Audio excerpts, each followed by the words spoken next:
ஓம் சாந்தி. அவ்யக்த இசாரா. ஆத்மீக ஸ்திதியில் நிலைத்திருப்பதற்கான அபியாசம் செய்யுங்கள். உள்முக நோக்குள்ளவர்கள் ஆகுங்கள். ஆன்மீக ஸ்திதி. ஆன்மீக ஸ்திதி என்றால் எந்த நேரமும் ஆன்மீக சிந்தனையோடு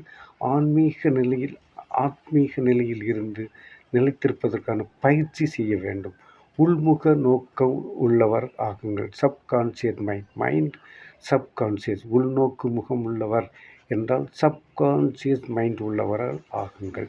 இதனுடைய விளக்கம், ஆத்ம உணர்வில் இருக்க முயற்சி செய்யாதவராக ஒரு பிராமணரும் இருக்க முடியாது.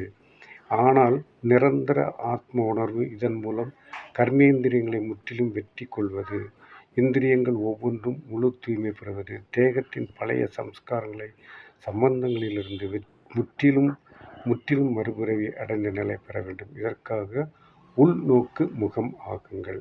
இந்த முயற்சியாலே தான் மதிப்பெண் பெறுவீர்கள் என்று மிகவும் அருமையாக அவ்யக்த இசாராவில் சொல்கின்றார். நன்றி. ஓம் சாந்தி.